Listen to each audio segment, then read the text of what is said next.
And now for our feature presentation. He'll be fire on the mountain.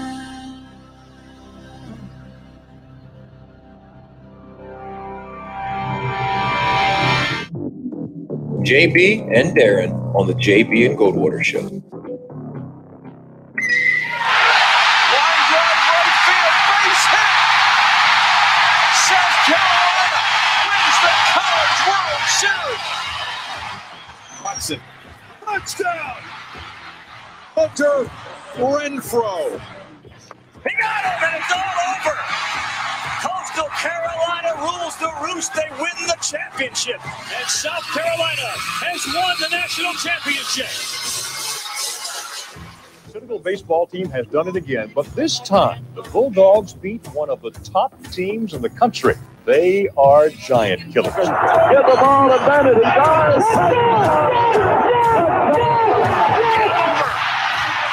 Gamecocks are in the Final Four.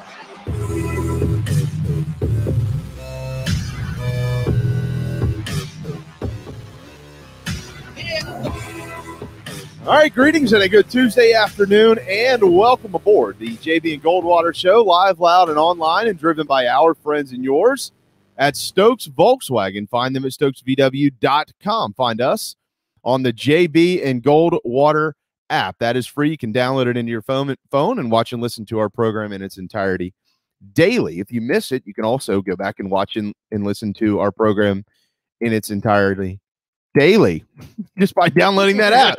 Pretty simple. Also in the app is the JB and Goldwater season ticket suite. Today I released the Palmetto State primer to get you ready for college baseball here in 2021. You'll want to take a peek at that. Not every school in the state is in it, but certainly all of the major schools that we follow, with some notes at every level, including the junior college level across the state of South Carolina. If you're watching our program, look to the right of your screen. That is Darren Goldwater. I'm Jamie. We're here till 2 o'clock today. You can follow us on social media at JB and Goldwater, and individually at Sports Media JB and at Darren Goldwater. Coming up on the program, it is a really busy one today. Like real busy. Like real busy. In less than 2 minutes, head baseball coach Mark Kingston will be our final college baseball preview of the preseason. Carolina is set to take the Diamond on Friday afternoon up in Columbia at Founders Park, and he'll lead them there for what should be the fourth season, but it's really like 3 1/4 because they only played a few games last year to start. Dayton, the Flyers, will be in town, and South Carolina is looking to get off to a good start. It gets quite difficult quite quickly, and we're going to talk to Mark about all of that. At 12:30, John Whittle with thebigspur.com. We got football, baseball, and basketball to get into with him. A bunch of different topics and a bunch of different angles on those topics. A very fun and important conversation coming up with John. At the top of the 1 o'clock hour, Darren Stoltzfus. That name might be familiar to many here in the Palmetto State. Darren, of course, used to be at Channel 4 in Charleston. He is now the sports director down at WESH News 2 in Orlando. And he asked the question heard around the Sunshine State and beyond yesterday to Gus Malzahn. If you don't know what we're talking about, we'll reference it in just a little while. I know what he was trying to say. It did not come out right. But I know what he was trying to say. It actually ended up being a piece for, I think, was it Andy Staples that wrote it? Andy Staples was the first one to jump on Darren on social media for asking what he thought was a ridiculous question. And then it provided the entire backbone for Andy Staples' piece in The Athletic. Right. It was the entire column was based on Stoltzfus' question. It was a good question. He may not have phrased it exactly right, no, but you knew what he meant. So the whole firestorm is ridiculous, and I've defended him a couple times. Yeah, I knew what I know Darren, so I knew what he was kind of getting at there. But yeah, no, the question was phrased, I'll just say poorly, and I'll tell him that at 1 o'clock today. He's admitted as such. Yeah, known Darren a long time. And then Gene Sapakoff ahead at 1:30 this afternoon as well. We got a bunch of hoops and football to get into, and so it's going to be quite busy around here. But we're going to lead off and take the quick trip up I-26 to the capital city, and that is where Mark Kingston, the head baseball coach of the South Carolina Gamecocks, has been kind enough to hop on board for a few minutes, just a couple of days ahead of opening day. What's up, man? How you guys going? Well, you know, look, you looked out the window today and saw that little yellow ball in the sky like we all did. I think we're all feeling a little bit better about ourselves, right? I'm doing that as we speak. I see a beautiful stadium. I see blue skies. I see the scoreboard turned on. So, yeah, after everything we've all been through, that's about as good as it gets. Yeah, well, in typical baseball fashion, Friday morning starts off with showers and then it gets cold for the weekend. You're used to that. You know how opening day goes because God is – the baseball gods find a way every year. They tease you, and then opening day hits, and – every jacket in the locker comes out, and you got to go find a way to sweep a 3-game series, right? Well, they just want to see how much you want it. You got to show them that you'll work for it. That's right. Hey, man, good to hear from you. Really happy that you could pop on. So we'll get you in and out of here. I know you got things to do, and we'll just kind of get right into it here. Have you settled on an official rotation this weekend against Dayton? Yeah, we have. I'll break it for you right here. So you guys owe me one on this. I'll break it. We haven't announced it to the public, but I'll let you guys have the breaking news here. Okay. We're gonna go Farr, Jordan, and Bosnick in that order. Okay. All right. So and these guys, look, they've been in the program, but some Gamecock baseball fans haven't seen a bunch of them. Last year, of course, the season got shortened. Fill us in on all three of those guys: Thomas Farr, Brandon Jordan, and Julian Bosnick. Very talented, all guys that are very legitimate pro prospects. Last year, their numbers were all very, very good. Jordan had a 1.7 ERA, and Bosnick had a 0 ERA, and Farr had a 1.72 ERA. So, not proven to the point of, hey, they've been through 3 SEC seasons, but very talented and have had some success in the past. And have been very good so far, for us this last fall and this spring. So 3 guys we feel really good about. We talked to Skyler a couple of weeks ago, Coach, and he felt good about the staff in its entirety. And this year, as we all know, is different from any other because of COVID. Guys could be in and out of the rotation, could be in and out of the locker room based on a multitude of things. Do you feel as good as he does about the depth of the staff? Yeah, we go much deeper probably in terms of quality arms than since I've been here. And I think, again, every team around the country is going to have to be prepared to use that depth because you keep your fingers crossed every time you're getting the results back on the COVID test. And now we're to the point where we're testing twice a week. So you hope every night that you get good news and you're not going to be losing guys. But if we do, I think we'll be, you don't have 15 aces on any one college staff, but I think we have guys that can compete, if we have to go deeper into that depth chart. What you mentioned the testing. Does the SEC have a threshold to be able to play games, Coach? In terms of your roster? Yes, sir. Yes. Once the season starts, in terms of the SEC, you have to have a minimum of 10 pitchers, 10 position players, and 2 catchers. Oh, wow. And so that's the minimum requirements to play a weekend series. Now, is that the same as like football and basketball? If you are maybe a guy or 2 below that, can you overrule that as the head coach of the team? Can you say, well, we're going to go ahead? And you can call an audible on it, and I think everybody will be, different. I think some teams will be more aggressive, some less aggressive. I think it just, it's going to be everybody's preference, but you could say, we only have 9 pitchers, but we're willing to go play.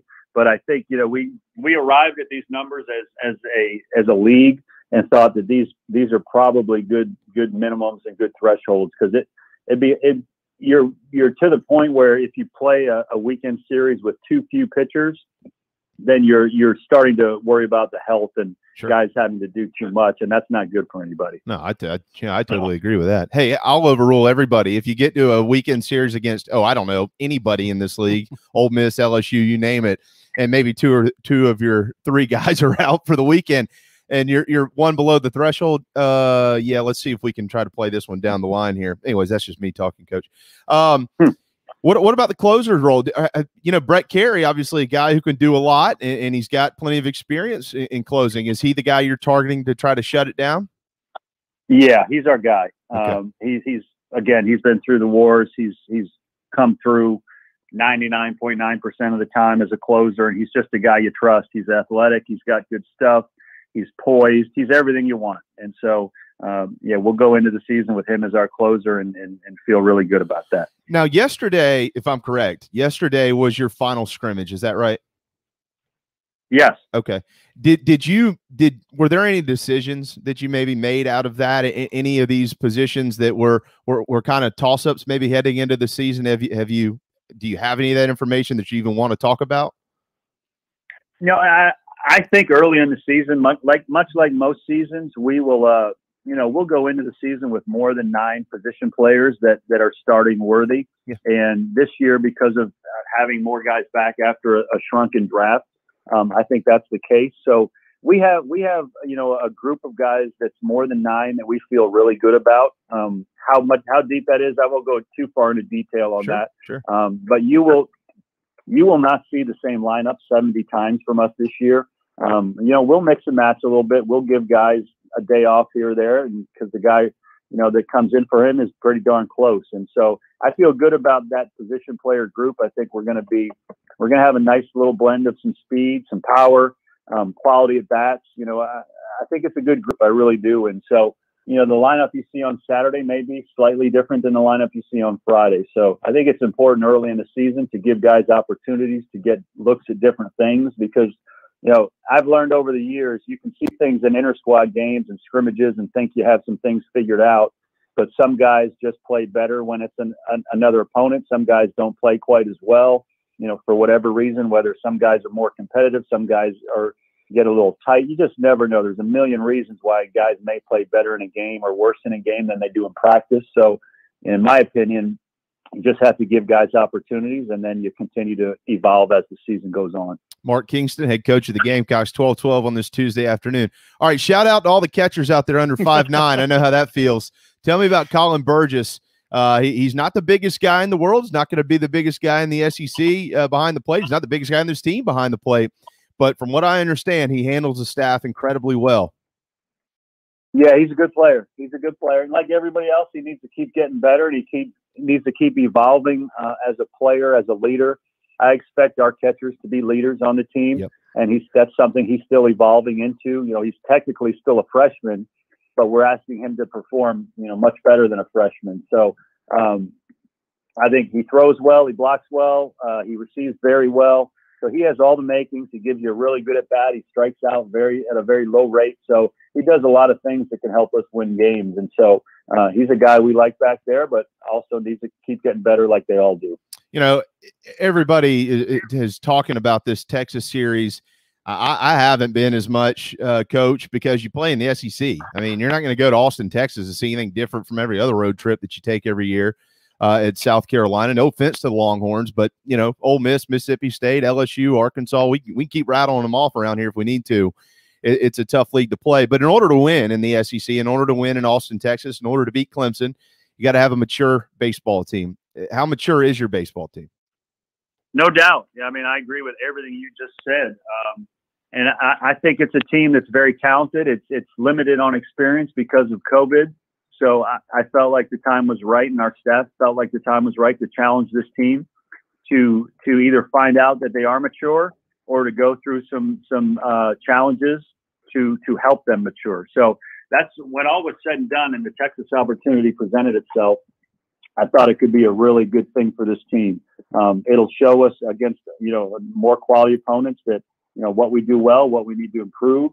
And it'll help these kids grow up. We'll have a lot of guys playing this level of baseball for the first time. So by the time we get to the SEC, having played the Clemson series, having played the Texas series, I think we'll be ready to go, in terms of okay, we feel pretty good about where we are at that point, because we'll have challenged them, and we're not going to back down from that at all.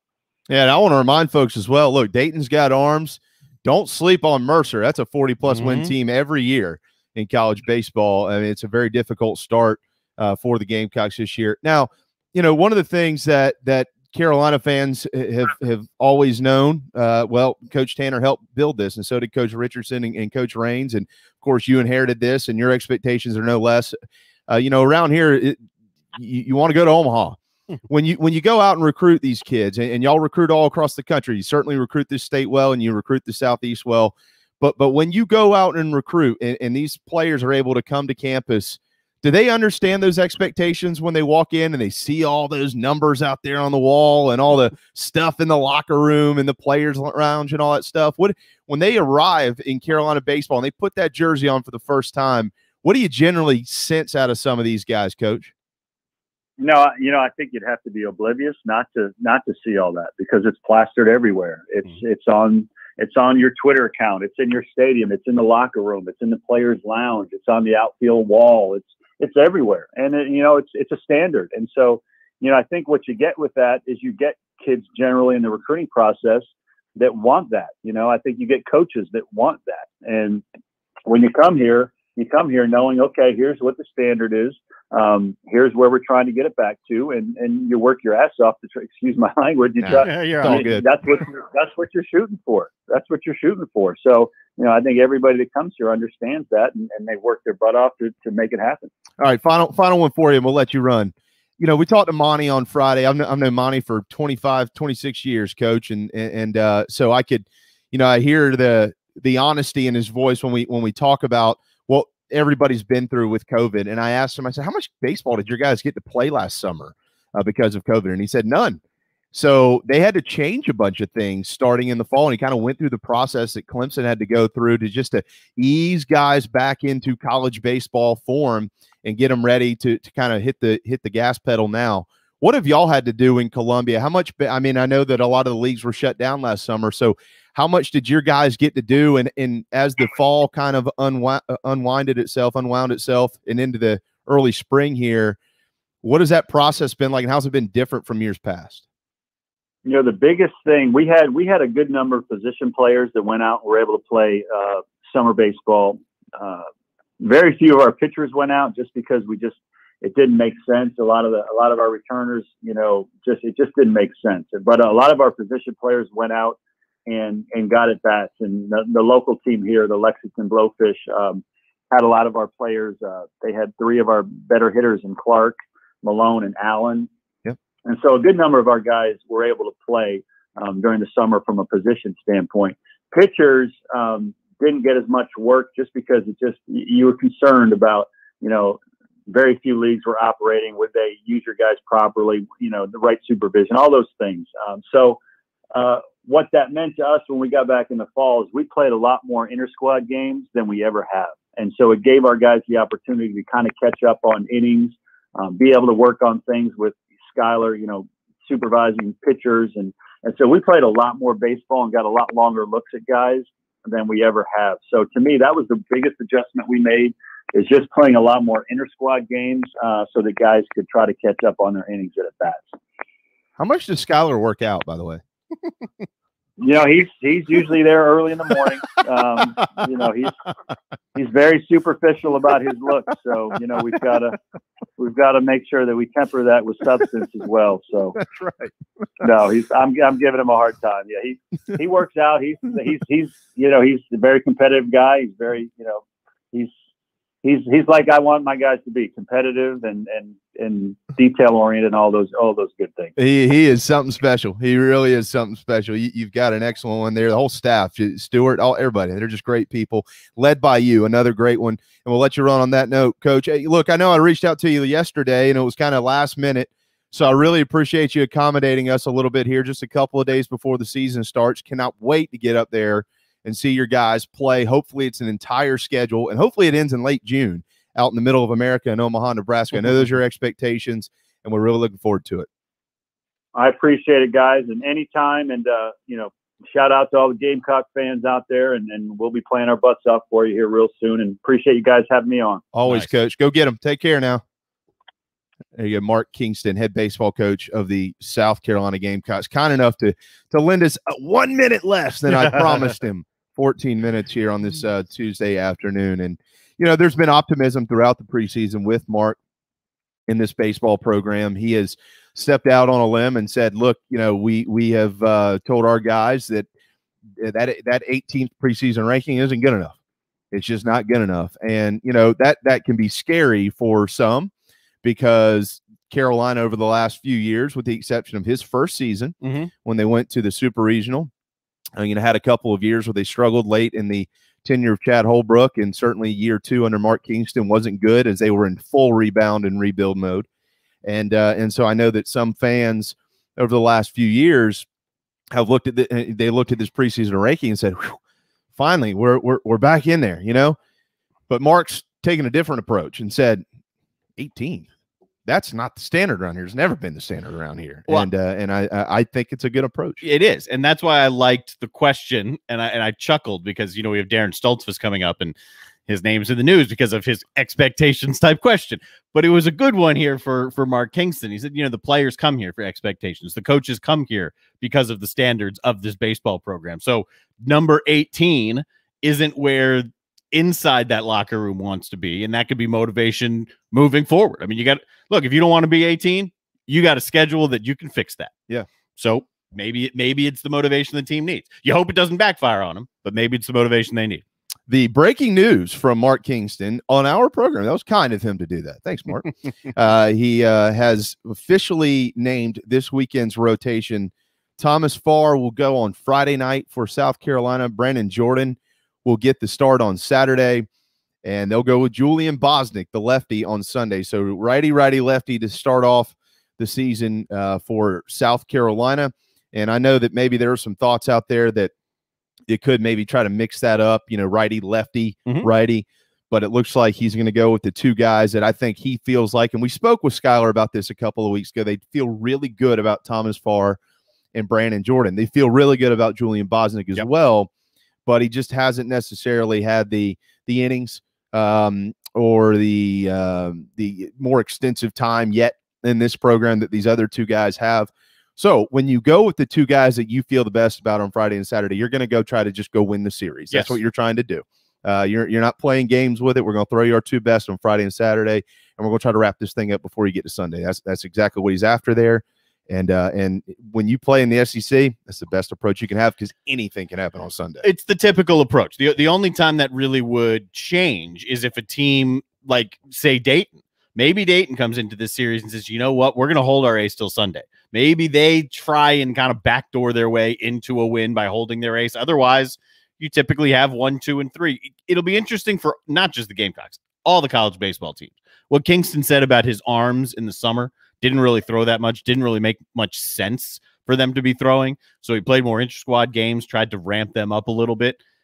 The Gamecocks, every program around the country, watching the development of the arms is going to be a big thing. And the health of the arms. Can they stay healthy? Can they get the innings that they want? Can they get through this season, and how coaches are managing their rotation and their bullpen? That'll be as big as it's ever been at the early part of this season. You know, one of the things that I really loved hearing right there, and I loved hearing it from Monty the other day with Clemson, they have a closer to start the year, and these guys are really good.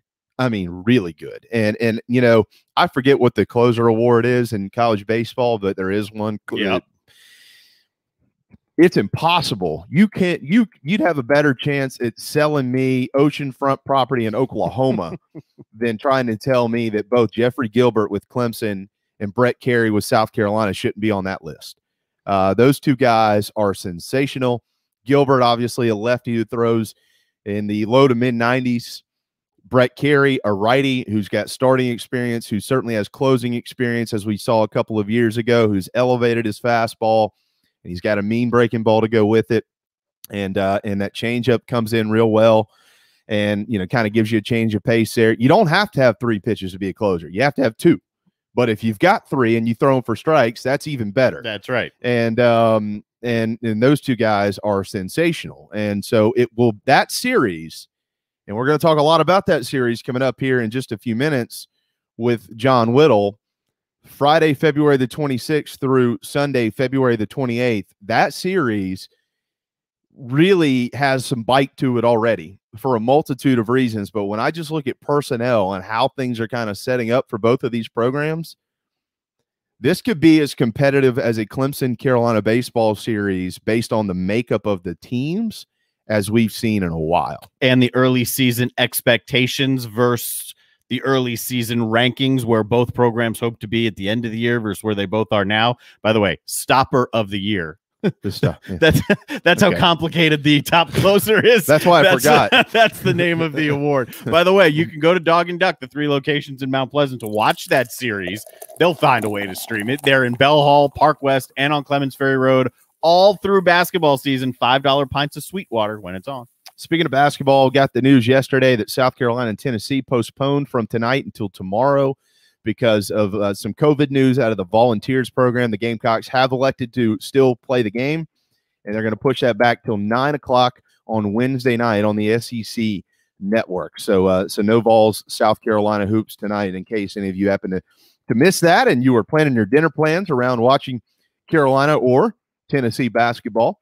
You're going to have to wait until tomorrow. The women's top 16 reveal came last night as well. Gamecocks landed at number 2, which is what their current ranking is as well. Second overall seed according to the top 16, the initial top 16 team reveal.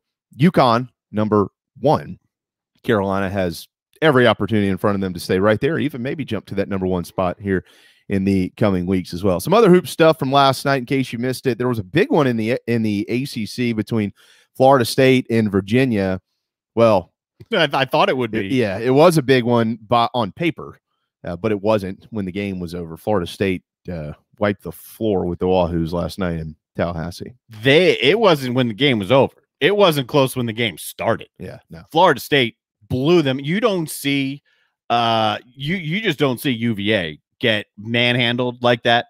When Florida State clicks on every cylinder, they're a darn good team, and they just proved it by just dismantling Virginia. Virginia was never in the game. I watched most of it. They're never in the game. Yeah, you're right. Yeah, they weren't in the game. Lost by 21 points, as a matter of fact. Really unlike Virginia at all. Very uncharacteristic of the Wahoos program, but doesn't matter. Wasn't good. Tonight, though, this one could be really good on ESPN2 at 7 o'clock. How about Florida traveling to 24th ranked Arkansas in the SEC? Going to certainly keep our eyes on that one. And Missouri struggling of late. They're still ranked 20th in the country. And at 7 o'clock, they're on the SEC network, and they'll travel to Georgia. Now, I think we all would expect Missouri to go in and win this game. Georgia's coming off of 2 straight losses. One of them, by the way, they gave up the last one. 115 points to Alabama, who's got it rolling right along again. Matter of fact, before that, they gave up 89 to Tennessee. So a total of, I don't know, what's that, 200 and something points in the last 2 games total. So the Dogs defense will need to clamp down a little bit, but they're back home tonight, and I think this game's going to be closer than maybe some people think. So we'll certainly keep our eyes on that from the hoop side. All right, we need to hit a timeout. When we return, John Whittle with the Big Spur, he'll join us. We're going to talk about that conversation we just had with Mark Kingston. Some more on the Gamecocks baseball program. We'll get into some hoops, and we'll also get into some Carolina football. So a fun 25 minutes or so coming up on the other side of this quick timeout right here on the JB and Goldwater Show, protected by Mcfadden Pest Control. Is your old car really scary? Does it look dreadful or smell awful? Don't be frightened. There's never been a better time to trade in your spooky old car. Stokes Volkswagen just received a new shipment of the VW Atlas and VW Crossport. But here's what makes that even sweeter. Every new Atlas and Crossport is $3,000 off MSRP. Plus, every 2020 Volkswagen is available with 0% financing. That's right. You get both the huge discount and 0% financing. So if you want to play trick or treat at other dealerships, that's okay. Come see us at Stokes Volkswagen on Ashley Phosphate or visit stokesvw.com. Peace and love at Stokes VW. Plus tax tag includes $399.50 closing fee. Offer subject to lender approval. Expires month end. What's up, everyone? JB here. Want to tell you about my friends at Mcfadden Pest Control, as we do every day on our program. I love these guys. They've been in business over 40 years, and they treat our family like they've only been around for 4 days. Always doing their best work, trying to earn our business, although they know that they'll always have it. Heath and the guys take care of our quarterly, our mosquitoes, termite bonds, anything we can get them to do, they do it. They're the best. They're friends. Heath even often texts me and just asks to see how my family's doing. It's amazing. I can't say enough about Mcfadden Pest Control. Switch to them. You'll never have anyone else protect your home. McFaddenPestControl.com, McFaddenPestControl.com here in the Low Country. Family Bingo Night is back. All 3 Dog and Duck locations. Every Monday from 6 to 8 is the perfect time to bring the kids, have dinner, and play bingo. They've upped the prizes with retail store gift cards, gas cards, in-house cash cards, and kid-friendly gift cards like Nintendo, pizza, app store, and more. Thanks for supporting local businesses like the Dog and Duck in Bell Hall, Park West, and on Clements Ferry Road. Ladies and gentlemen, here it is. Even the other stations are tuned in too. JB and Darren on the JB and Goldwater Show.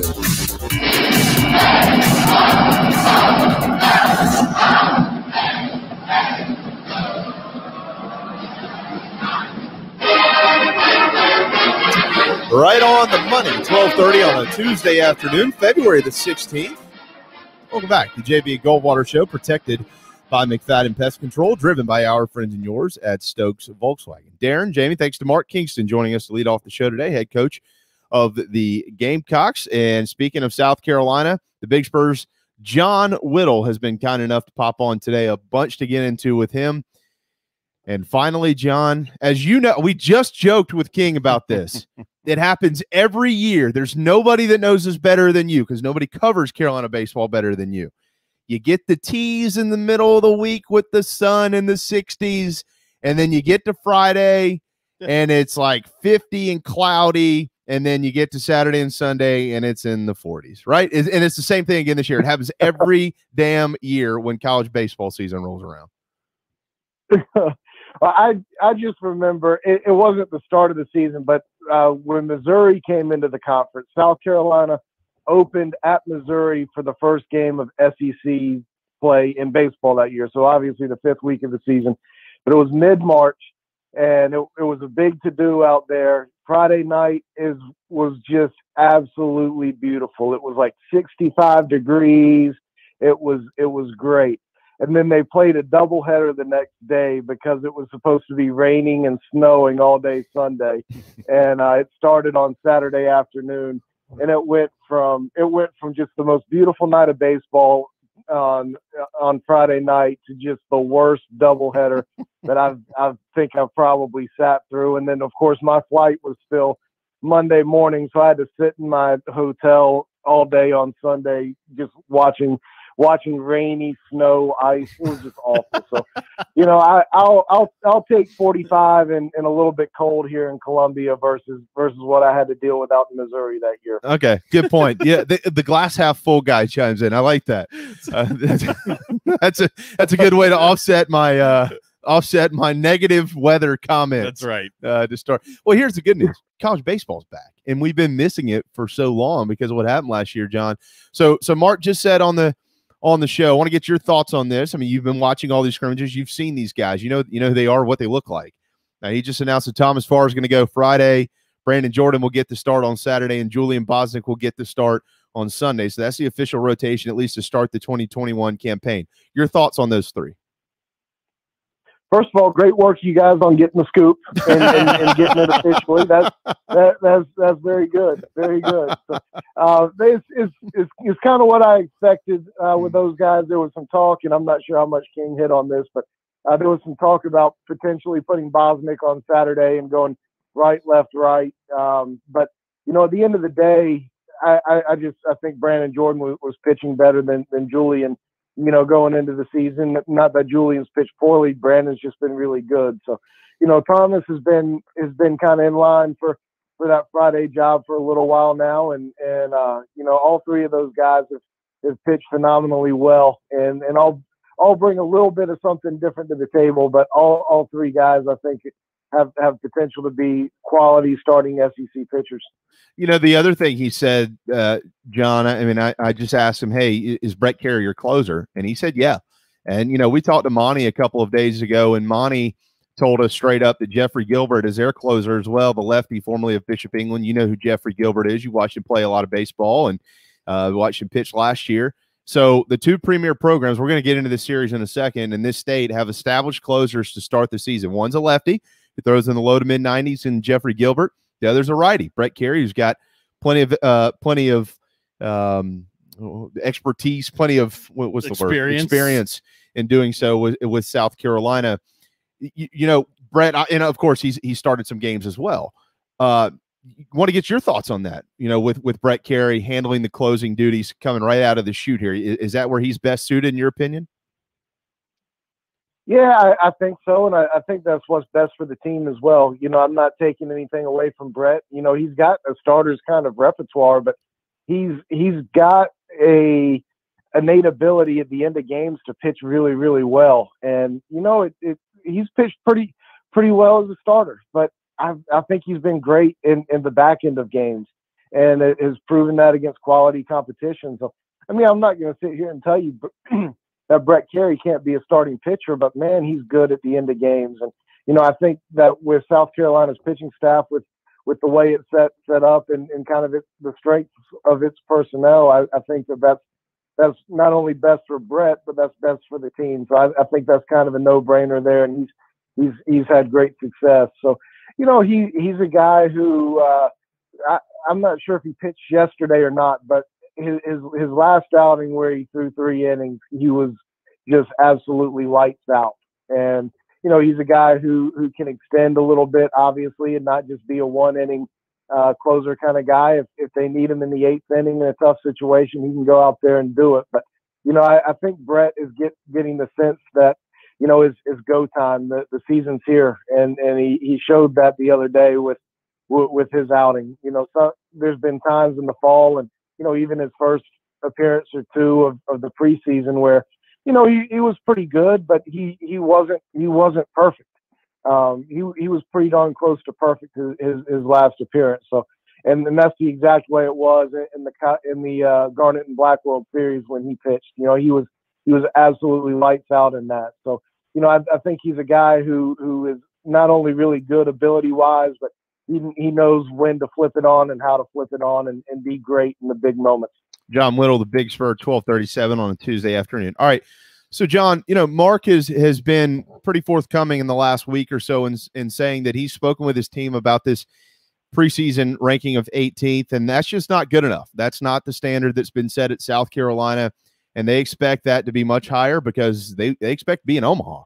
And those are the expectations that have been around here for quite some time. They haven't been there, of course, since 2012. I wanted to get your opinion on that approach from Coach Kingston. He obviously is confident in the program, and it sounds like he's confident in his team. There have been fans, of course, who have hesitated over the last few years, as we all know, to be excited about Carolina baseball because there have been some ups and downs over the last 5 or 6 seasons. But your thoughts on his approach as opening day is just 3 days away. Yeah, I mean, I completely agree with him. You know, it's I mean, I guess it's good to be ranked in the top 25. You know, going into the season when you haven't been quite a top 25 caliber program in the last couple of years. So yeah, it's nice to be ranked, but at the same time, that's not something that is celebrated around here. You know, if you know, South Carolina men's basketball is top 25 going into a year, that's, you know, really something to be kind of excited over about the prospects of what the team can be. But, you know, that's not the way it is with South Carolina baseball. They're expected to be right there and expected to be among the elite. So, you know, I applaud Mark Kingston and the players, because the players have been asked about it too, about their preseason ranking and preseason hype going into the year. And, you know, it's not hype for South Carolina baseball. I mean, in a lot of years and a lot of programs, that's kind of a slap in the face to be ranked number 18 for a program the stature of South Carolina. So I completely applaud, you know, both Mark Kingston and the players for taking the stance that they have, because, you know, they expect to be better than that, and this program expects to be better than that. And you know, I agree. Is this roster capable of being better than that based on what you've seen? You know, to be honest with you, going into the year, that's kind of where I have expected them to be, just to be 100% honest. You know, I don't know if y'all saw Baseball America, I guess it was about a week ago, came out with their preseason field of 64 projections and had South Carolina traveling to Duke as the number 2 seed, and Duke is the number 16 overall, which would mean that, you know, South Carolina's kind of right there battling for a regional host site. And, you know, that's kind of what I've expected out of this team going into the year. I think they've got an elite kind of pitching staff that can be among the best in the country and could be College World Series caliber. from a position player standpoint, they've got some guys there, but I don't know if it's quite that level as the pitching staff. So, they've got and there's a couple of positions I've got some question marks at, for various reasons. So, I think right in that range is probably pretty good. But when you get into the NCAA tournament, that's when you want to be playing your best baseball, and who's ever playing the best is usually who's going the deepest. So, it's about positioning yourself through what is going to be a very challenging schedule. And, I think that this team has all the ability to go out there and compete with anybody on that schedule this year. Yeah, challenging schedule. You put that one politely, Mr. Glass half full. And here's the thing, John. Everybody since the announcement has focused on this Texas series, and look, and rightfully so. It's Texas, they're a top 10 team. These are two of the traditional powers in the sport. That's going to be a lot of fun. It's a unique series, and I think that's what it comes down to for me, because we don't see this, and they haven't played in almost 20 years since the championship game. Which, by the way, I still maintain if it would have been a 3-game series in 2002, Carolina would have won, because they were out of pitching that day and Texas wasn't, but they would have been had they kept going. Anyways, that's for another day. It's only it's only 19 years ago to hold the grudge. You're okay. Exactly. But here's the thing, John, and we just talked to Mark about this as well. That series should be circled because it's a great series, but dude, John, they play in the SEC. They're not going to walk into Austin, Texas and see anything they don't see every other weekend here anyways. They go to Starkville, they go to Oxford, they go to Baton Rouge, they go to Fayetteville, they go to College Station. Should I keep listing all these places? They play the Clemson series every year. They're not going to walk into some environment against some team that they're not used to. They play in the most difficult league to play baseball in the country. And I know that they'll play that series before they step into the league, but they do this every year. This isn't going to be anything they haven't seen before. No, I agree completely. And, the week after going to Austin, they go up to Nashville to take on Vanderbilt. Right. So it's pretty incredible what this team is going to be playing this year. But to me, when an opportunity like doing a home and home with Texas presents itself, there's no way you can turn that down. And, regardless of how difficult the schedule is, and we talk about the difficulty of the schedule from time to time in the SEC, regardless of sport. But, you don't really see it where when you play 4 teams from the other league or from the other division, where those 4 teams are ranked in the top 12 in the country. Right. Like that's just, it's incredible. So South Carolina could not have gotten a more difficult draw in the league. So, but when this opportunity presents itself, that's one you really can't turn down regardless of what it is. Somebody before Texas announced asked me, well, should South Carolina, play Coastal that weekend? I think it'd be great to try to play Coastal. And I said, well, no, you got a really challenging schedule. You shouldn't do it. But, Texas is obviously more difficult. And I'm saying play Texas. Well, you can play Coastal.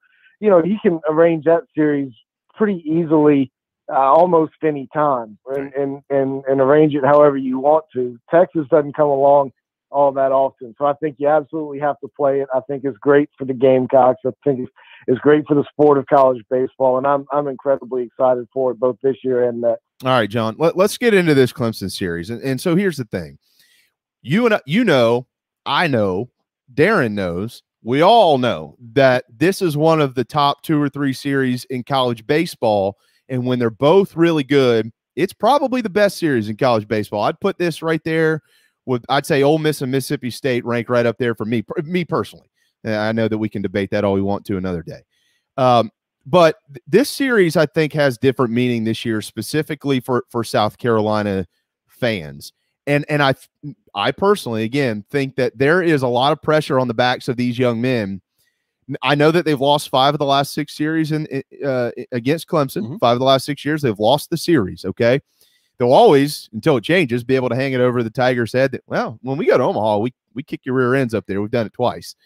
But for the sake of where we are, living in the now, living in the moment, these guys are carrying, in my opinion, an entire athletics department on their back into this series, because Carolina fans have been frustrated with football. We're just kind of about to get to spring practice and try to start figuring out what the hell they've got up there under Shane Beamer, because nobody really knows. They're very frustrated with basketball. didn't get a chance to play Clemson in football, didn't get a chance to play Clemson in basketball, but they're going to get a chance to play him in baseball. And knowing that we all know, like, all the outside factors, let alone the game itself, I mean, or the games themselves, all the outside factors in the minds of Carolina fans, just in general, of all these sports, are they're gonna find their way into this series, John. And I don't know if they'll win the series or not. They have as good of a chance to win it this year as they do any year. But doesn't it feel that way? Like the pressure of this athletics department all of a sudden is landed on the backs of 35 guys who are going to run out and play a 3-game series against Clemson in baseball here in just a couple of weeks? Yeah, I mean, it does feel that way because it's been so long since South Carolina's really felt like it's won something of consequence against those guys. And it's difficult to put that pressure on one team, but at the same time, like, it's also what you come to South Carolina to play for. The folks here know that South Carolina Clemson is a great baseball rivalry and one of the best in the country. And the players that both of these teams recruit they're pretty much from this area, and they know all about the rivalry, and they know everything about it, and know how important it is. And it's what even as a recruit, you circle on your calendar. Those are the games I want to go to as a recruit, and then those are the ones you want to play in as a player. So, yeah, I mean, I certainly see where you're coming from, and that there's a lot of weight on these guys' shoulders, but they're also capable of going out there and winning that series, and talented enough to go out there and do it. I'd be lying if I said I've dived into Clemson too deeply at this point and know the ins and outs of their roster and can give kind of a breakdown of it. But they bring back some really good players, and Davis Sharp and Matt Clark, who carved up the Gamecocks pretty good, and Sam Hall is a really good athlete who I really admire and thought that he and think that he's a really good player. So and Caden Grice is going to be a phenomenal player up there for them as a freshman. But South Carolina's got a lot of good players too, and that series last year was a good one. Clemson obviously came out on top, and I expect another really good series between these two teams because it's highly competitive. And both are wanting to go out there and take that one because there's a lot of pride along those lines in the state, but there's certainly a desire amongst the South Carolina fan base because there haven't been a whole lot of victories here to speak of, and there've been some opportunities, as you said, like basketball taken away this year. So there's going to be a lot of interested eyes on that series here the second week of the season. Yeah, I mean, Carolina fans who are just in the dumps about this athletics department and what's going on with football and basketball, they're circling this. I mean, let's just face it, they are. And if Carolina doesn't win it, you're going to probably hear a lot of crazy stuff. John, what the message boards say, but we won't get into that. Let's let the whole thing play out. But certainly, it feels like there's more pressure on the side of South Carolina just from a fanatical standpoint than anything. I do want to ask you about a column you wrote on the Big Spur about Frank Martin, and it was I think, if I miss a word here or there, correct me, but South Carolina basketball is better because of Frank Martin. We all know what they're going through right now. It's a tough time for him, certainly. There are reports that his contract won't be extended. I don't know if there's any truth in that. Maybe you confirm or deny those. But what was your meaning behind writing that column at this time with what Carolina is going through on the hardwood? Well, the bottom line is Frank Martin and the state of the basketball program is a topic of conversation, and that was the main reason of writing it. Why write about something that nobody wants to talk about? When you're a reporter, when you're a talk show radio host, when you're a TV analyst, you talk about what people are talking about. So that's why the timing of the column is because it's a topic of conversation. And I don't think that South Carolina is going to extend Frank Martin after this year. I'm not really sure why that would be huge news because record's not very good.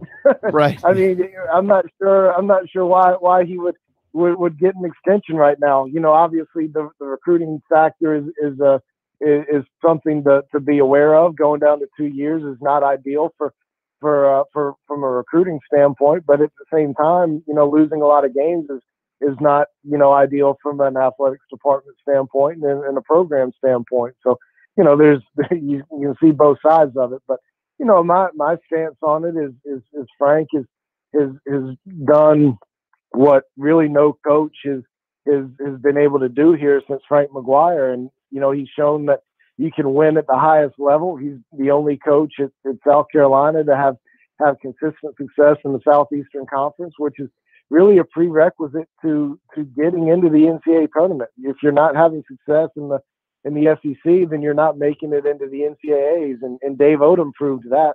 You know, he had some great runs in the NIT, but he couldn't get into the NCAAs because he couldn't get above 500 in the league in most instances, and was typically down in the, you know, 6 and 10 range. So, you know, Frank obviously has not gotten into the NCAA tournament well enough and led the team into that tournament well enough. And, you know, that's not because of what they've done in league play. It's because of some really bad losses in non-league play. But, you know, he's proven he can win in the SEC. He's proven that he can win, that you can win in the NCAA tournament here when you get there. And he's proven that you can hang with and beat some of the best teams in the country. I think it's 14 top 25 wins that he's got in the last 5 years. Excuse me.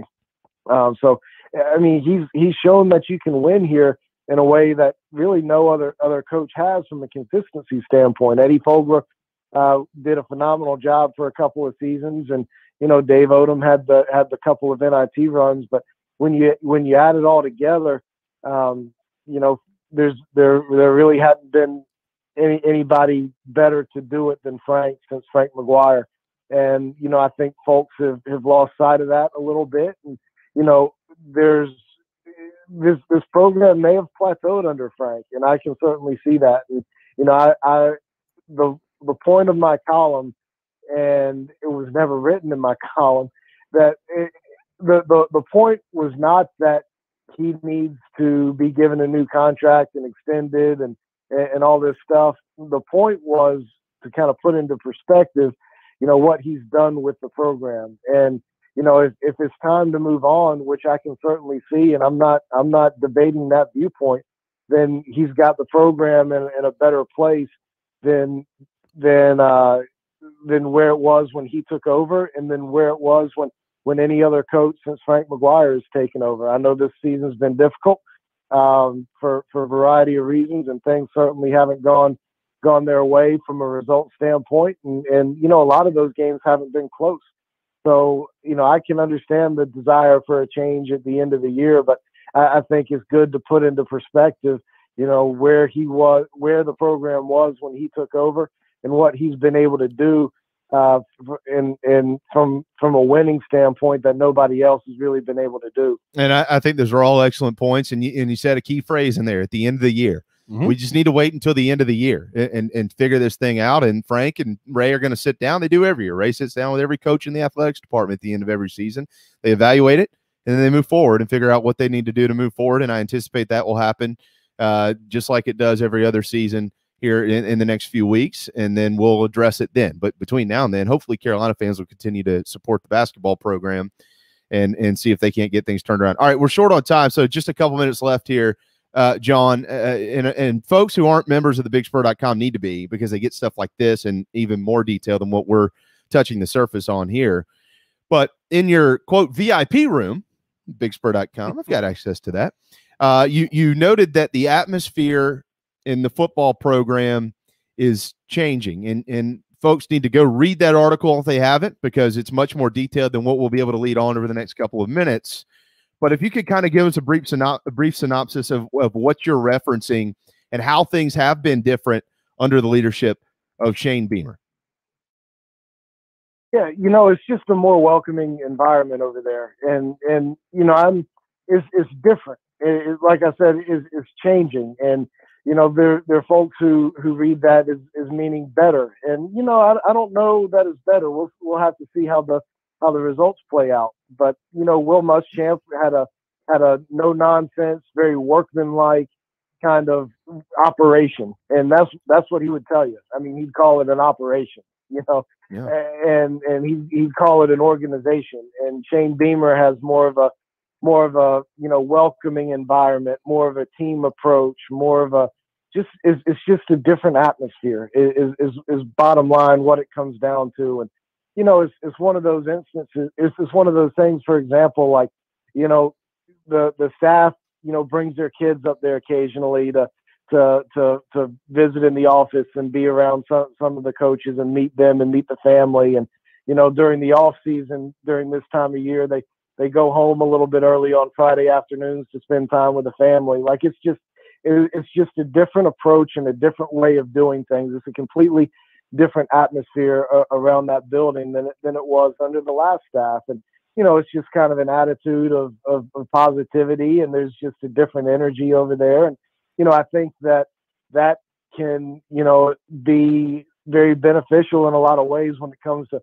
building team and building camaraderie and building trust and that kind of thing amongst each other. I feel like you build better relationships and tighter relationships, not only amongst coaches themselves and players themselves, but amongst coaches and staff. So, I think that it's a good thing. I think it's a positive thing, but it's certainly a different thing than what's been over there during the Will Muschamp era. Yeah, and that's not you taking any shots necessarily at Will Muschamp either. I mean, there's just different ways of doing things, and maybe Beamer's doing it a little bit like old Steve used to do it here and there, and this, that, and the other. Get out there and play around of golf or whatever you want to do. Any chance you get to go into Steve Spurrier? Any chance? We should do an entire show in Spurrier voices around here one day. It'd make it more fun. Do it. Well, it's just what you got. Yeah, now? I mean, and y'all are exactly right. Like, nobody's going to sit here and tell Nick Saban that he's doing it wrong. No, and nobody's going to sit here and tell Dabo Swinney that he's doing it wrong. And they've got completely different approaches. And Will Muschamp was one way. He was more the Saban way, and Beamer does it a little bit more like a Spurrier or more like a Dabo, and that way has been successful too. So. Is different is the word. Changing is the word. I've never called it better. We'll see what the results prove, but it's certainly a different deal around there, and can certainly bring some positive results in different ways. You mentioned Dabo. Your colleague Hale McGranahan has a column out as well on thebigspur.com about Shane Beamer and his connection and relationship to Dabo Swinney. So I would encourage those who haven't read that yet to subscribe and go over there and read it at thebigspur.com. On that note, we'll let you catch your breath, my friend. You better have it, because basketball is still playing. Baseball starts. Spring football is around the corner. Guys like you, we said this to Cloninger last week, guys like you and Cloninger and all, sleep. Forget it. The time change is coming soon. Luckily, you'll get another hour. So, catch your breath, get some water, grab a meal, and go back to doing what you do every day. Hey, I'll tell you this much. If this were this time last year, it would be the start of spring practice. I don't know what spring, I don't know what spring was this in February, because it ain't spring, but spring practice will start this year sometime mid-March, towards the end of March, and that'll feel a lot better. Basketball should be wrapped up by that point, and we'll get some football going at that point. And, it'll also be closer to 60, 70 degrees and not this 40-degree stuff that we're having to live with right now. Hey, can I throw you a couple of questions publicly that I would really appreciate if you could ask somebody in the football department these questions? Can I do that publicly? Is this unprofessional? Well, we'll fire away. We'll see how it goes. Yeah, let's see. Well, worst thing he can do is say he's not going to ask the question. One is a serious question. Question. I'd like to know if this staff has any plans in going and visiting other staffs across the country. I know coaches do that from time to time just to kind of pick up on things and learn new stuff. Mm-hmm. Even Brent Venables, I think, has gone and learned some stuff. I think it was Iowa State defensive coordinator. A lot of coaches do it, yeah. All right, that's one. And then the other one, I want to know if Beamer's going to bring back this celebrity wide receiver off the sidelines in the spring game to throw a touchdown pass to. Well, hopefully we can have celebrities in the stands come spring games. Okay. Hopefully that one will happen. And yeah, I mean, that's a great question on staff. So sometimes that stuff comes out and sometimes we can find out about it. What I do know over the course of the years of covering this thing and trying to ask those questions is sometimes those coaches like to keep those things kind of quiet. Sometimes they view it as well, I don't know it. I don't know enough. Or people are going to think I don't know enough about what I'm doing, so I've got to go see it somewhere else. But I don't think that's the approach that anybody really views it with. But they try to sometimes keep that stuff kind of quiet. But I'll see what I can find out for you. You figure out that wide receiver thing. Maybe it'll be Frank Beamer who catches it, or that's something exactly like that. what I was thinking when you asked the question. Yeah. It's exactly what I was thinking. Yeah, Spurrier to Frank Beamer. Well, that'd be a good one. Frank just better come down with it. I'm like Steve. As you go off the air, I want you to say in the Spurrier voice what he was thinking when that ball was coming towards him, and then when he dropped it. Yeah, I don't know what he was. What was he thinking? I don't know what he was thinking. What was he thinking? Don't drop it. Probably. Well, you got to throw a better ball than that, Steven. We'll let you run on that note. Hey, John, thanks, man. That was fun. We kept you 3 minutes longer than we planned on, but that's okay. We'll have you back here very soon. Great stuff, man. Big Spur's killing it right now. Great stuff up there, and enjoy opening weekend at Founders Park. I really appreciate it. Thank you guys for having me. Always. There you go, John Whittle with the Big Spur. All right, time for a timeout. When we return, we got another one. Got to get to Orlando. Darren Stoltzfus joins us next on the UCF Gus Malzahn marriage right here on the JB and Goldwater Show, driven by Stokes Volkswagen. What's up, everyone? JB here. Want to tell you about my friends at Mcfadden Pest Control, as we do every day on our program. I love these guys. They've been in business over 40 years, and they treat our family like they've only been around for 4 days. All their best work, trying to earn our business, although they know that they'll always have it. Heath and the guys take care of our quarterly, our mosquitoes, termite bonds, anything we can get them to do, they do it. They're the best. They're friends. Heath even often texts me and just asks to see how my family's doing. It's amazing. I can't say enough about Mcfadden Pest Control. Switch to them. You'll never have anyone else protect your home. McFaddenPestControl.com, McFaddenPestControl.com here in the Low Country. At Patriots Point Naval and Maritime Museum, families walk in the footsteps of our nation's heroes, the brave ones who risk their lives to defend our way of life. Home to the aircraft carrier USS Yorktown, USS Laffey, and the USS Clamagore, there's more than 1 million square feet of exhibit space to roam. White Blood certified, we have several new health safety measures in place to enhance the visitor experience. Come for the day and leave feeling inspired. One of the most impressive museums in the country, located right here in Mount Pleasant. Visit patriotspoint.org for more. We'll see you soon. Bourbon and whiskey drinkers of Charleston. Paddock and Whiskey on James Island and the Terrace Shopping Center on Maybank is your home for the finest and rare bourbon and whiskey drinks in the Low Country. This is where I hang out. Go meet my friends Reed and Chris and try one of their exclusive barrel pick bourbons. They have the largest private barrel collection in the state, and let their knowledgeable staff recommend your next pour. PaddockandWhiskey.com. Let not your heart be troubled. Paddock and Whiskey is here for your next double. We're all friends around here. Paddock and Whiskey, proud partners of the JB and Goldwater Show. This is Scott Clays, head golf professional at the Links at Stono Ferry, located on the outskirts of Charleston, South Carolina. I'm inviting you to tee it up on one of the most scenic and challenging courses in the Low Country. Our back nine is highlighted with 3 holes that border the Intercoastal Waterway. Visit stonoferrygolf.com to book tee times and discover all that Stono Ferry has to offer. The Links at Stono Ferry is a former South Carolina Golf Course of the Year and is also home to the College of Charleston men's and women's golf teams. Come see us. We would love to have you. stonoferrygolf.com. Hi, I'm Chris Half, Public Information Officer at the Patriots Point Naval and Maritime Museum. We're home of the mighty USS Yorktown, USS Laffey, Clamagore, and Vietnam experience. And we're a proud partner of the JB and Goldwater Show. We invite you and your family to come see us and enjoy a day on Charleston Harbor. Visit patriotspoint.org for more information. And now, it is my honor to present the National Anthem.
live, loud, and online.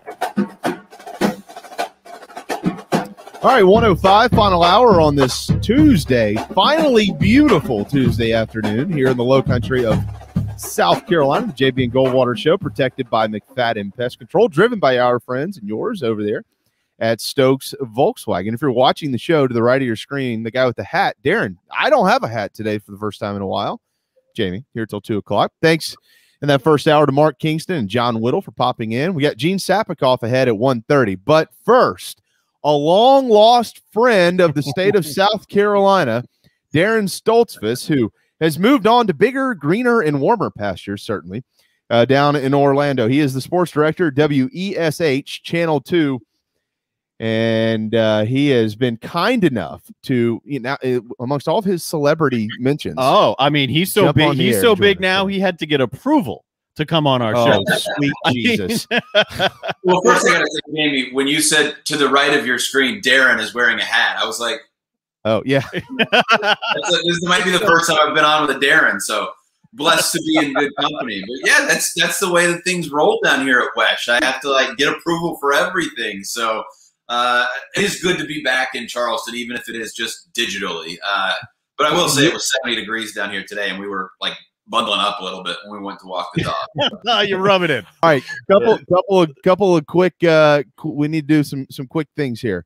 Yeah. First and foremost, how is Ashley? How is your child? How is life as a dad? It's good, man. I can hear Stone in the background right now. He's just 9 months old, getting into everything, crawling around. Ashley's good. You might see her walk through. I did warn her, this is video, so, be prepared. But, yeah, it's good. Life's different. I certainly miss the low country, miss being up there and having the connections, especially being down here for, I guess it's been 18 months now, but most of that's been during COVID, so it's hard to get plugged in and everything. But we're enjoying it. We miss the low country. Didn't realize how much of a home it was until you left. That's always how it is, isn't it? But yeah, it's good. Can't complain. I will, but can't complain. and you got to finally separate yourself from the iceberg guy, so that's good. This. So let me throw it. So, Darren, this is great. I get to see when I had the morning show over at the other station. Stoltzfus used to pop on with us in the mornings once. I don't even, maybe once a week or something like that. I think it was, Darren. And we didn't have video, thank God, because generally it was him answering the phone in his bed, and Steve, who I think your dog Steve. He's gone now. Yeah, he was passed on. Yeah, Rainbow Bridge. Yeah, I didn't want to. I know. Sorry. You're good. It's a good memory. Well, I don't have to go far to see it. I still got yeah, exactly. Steve would be literally laying on him in the mornings, and we'd be in the middle. What do you think about this? And Darren will be rambling on. Oh, hold on, Steve, get on. Yeah. All right, what was the question? Very professional. Those were great days. Those are great days. So you look clean, you look good, everything's good. All right, so let's get into what happened yesterday. All right, so look, I know what when I saw the video, I knew what you were getting at. Yeah. I get it. Yeah. Darren knew what you were getting at. Yeah. Nobody else did. Oh, no. And my mentions, you would have thought that, and I'm going to put this in Orlando terms for you. You would have thought that I had suggested that the group of 5 have its own playoff again. That's how my mentions were. What I was getting at was basically saying, look, this is not your typical group of 5 spot. And I understand that a lot of schools have tradition, Georgia Southern or a Troy or even App State and Boone, they have the tradition and the firepower of wanting to be the best. That's not what it's like here. I mean, this is, and pressure cooker may have been the wrong word, but it's the fans, the way that people look at this program, unless you're in the pot with the boiling water, you don't really understand what it is. So all I was saying was, hey, Gus, you get kind of a sense of what you're walking into.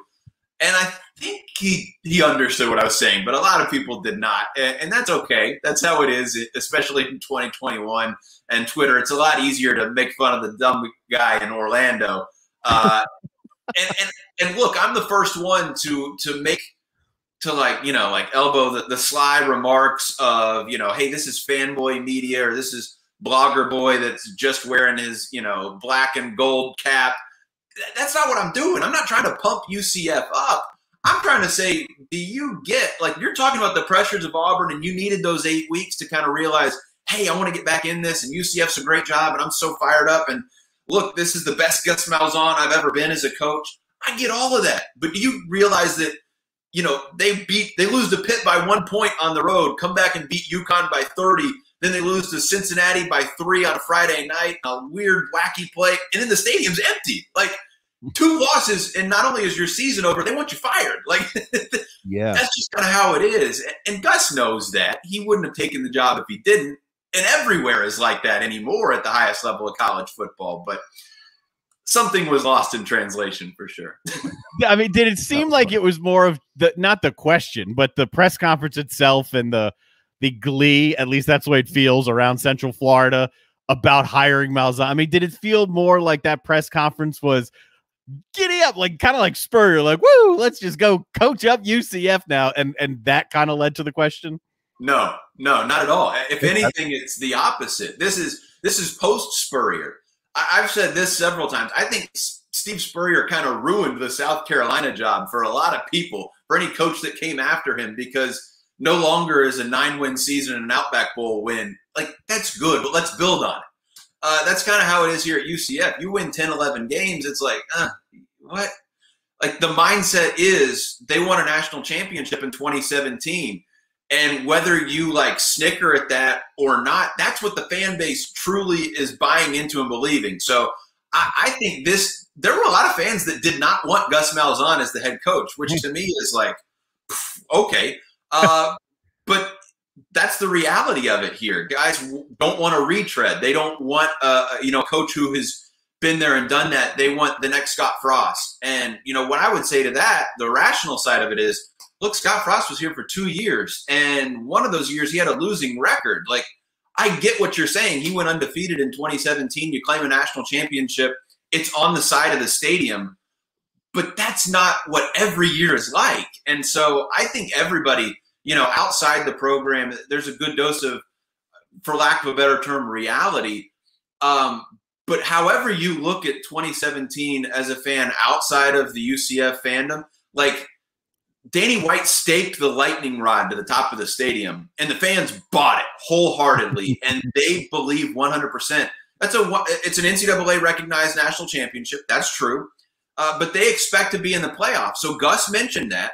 He mentioned, like, we're going to be evaluated by how many championships we win, but we want to be a top 20 program and be in the college football playoff. And when that's your barometer, it's a heck of a lot harder to get to that at UCF than it is at Auburn, because you don't have a path at this point. Unless they expand, you can go undefeated and still miss. So that's where kind of I don't know if you want to say the dose of reality needs to come in, but that's the difference between for what I was trying to get at again yesterday. I go back to 2013 with this UCF program.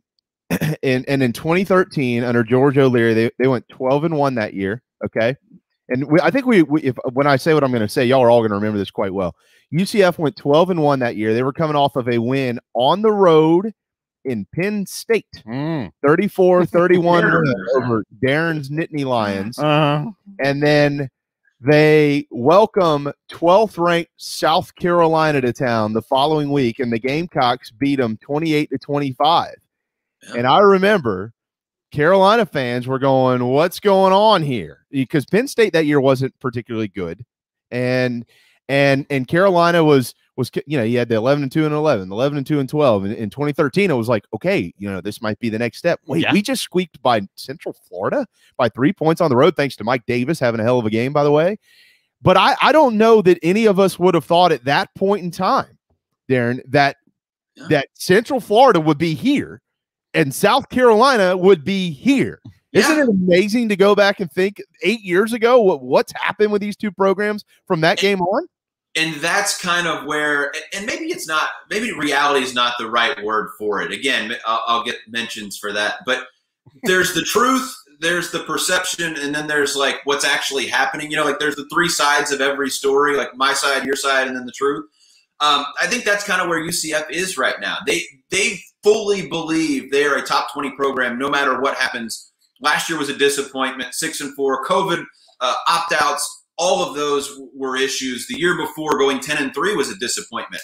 So there's the mentality of we're an elite football program, and they are. And then there's the perception of what everybody kind of thinks outside of the AAC and outside of UCF. And I think they're looking at it like, oh, just be happy. Have your place at the kids' table. Like, when we feel like it, we'll call you up. You can get your New Year's Six Bowl, whatever.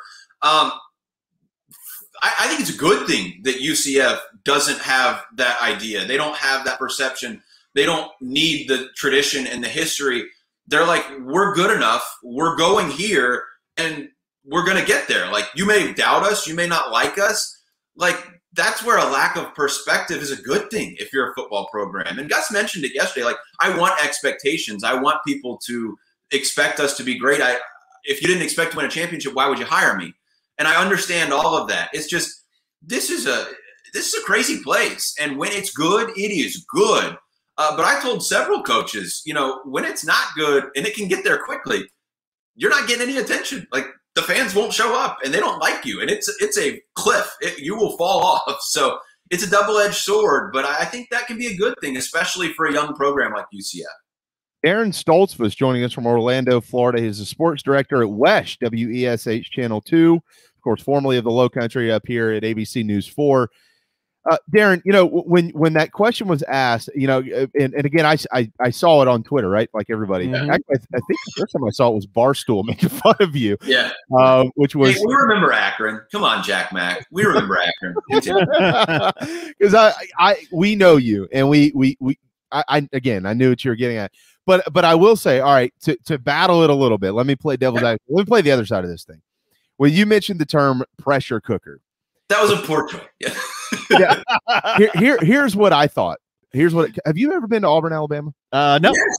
Darren, I covered a game at Auburn. Like, I get it. I was with Clemson when they went there the year that I think it was the year they won the national championship with Deshaun Watson his sophomore year. Like, Auburn, right. It's a different level. I was never trying to compare Auburn with UCF and say, like, oh, you think that was bad. Wait until you get here. Like that. Yeah. Well, and that's where I think people went wrong, because the first thing I thought to try to see it from their side, mm-hmm. was if you've ever been to a place like Auburn, you understand that literally everything in that town revolves around Auburn football. Mm-hmm. Not Auburn. I don't care what Bruce is doing. Great. They'll fly around on the bandwagon, whatever. I don't care the baseball. They love Auburn baseball, but Auburn football, man, you go into a coffee shop, you go into a Pizza Hut, it doesn't matter. You go in, it's can I take your order? By the way, what do you think the Tigers are going to do this year? That's all it is. And that's not all it is in Orlando. There's things like Disney. Definitely. So I think that's what people get. A certain national writer who really took me to task yesterday, who enjoyed writing a column about this. I get it. I get it. I'm not saying it's the same thing at all. I'm not saying the pressure is the same thing. He used a food analogy of saying if you cook in a fine dining restaurant, and this is like asking somebody, can they handle the line at Chili's? I would argue it's like trying to man the grill at Crystal at 3 a.m. when the bars let out in Knoxville. It is a completely different type of task. And yeah, you may have the fine dining expertise of coaching in the SEC against Nick Saban, getting to Atlanta, having success in the SEC, but you have less resources here. And as much as this is treated like a Power 5 job and given the accolades and the resources and kind of builds you up to that point, it's still not. And you're going to have different tasks at UCF than you ever did as the head coach of Auburn. And when you fall off the cliff here, it's the same result. You're still going to lose your job, but you're also going to be irrelevant like that. You lose 1 or 2 games and the season's over as far as UCF fans are concerned. And whether that's fair or not, when you're trying to get into the playoff as a non-Power 5 team, see, I'll get more mentions now because of saying Power 5, Group 5. We don't like that term here, apparently. When you're trying to get in the college football playoff and you're not in one of the Power 5 conferences, you have no margin for error. So that's where I'm going at. It's a different type of pressure. By no means is it the same thing. Nobody's getting a Michelin star out of what they're doing. It's just a different task, and there's still pressure along with that. I get what you're saying. I do. Were you surprised? I mean, honestly, when I heard it, I didn't even think twice like I should have used different words. I heard it and I said, yeah, that's a good question. It makes total sense to me. Were you surprised at the immediate backlash? A little bit. When I first saw it lighting up, I actually had a head coach in the state of South Carolina text me about it. That's how I realized, oh gosh, this is, I gotta check. I missed something. I think what happened in the moment is, like, Gus had been talking about the pressure of Auburn and how much he really relished the 8 weeks that he had outside of coaching to reset. He thought he wanted to take a year off. He was planning on taking a year off. And then a job like UCF opens up and he's like, man, I've been saying for years, the right guy gets there, the right guy stays. That's a fantastic job. Like, I get that from the outside in. And so what I was trying to say to him, and again, we're in the middle of a basketball arena, probably 8,000 seat arena, 100 people spaced out very far. You can't, it's not like a gaggle where you're like talking, even then you're in the mask, somebody's holding the microphone for me.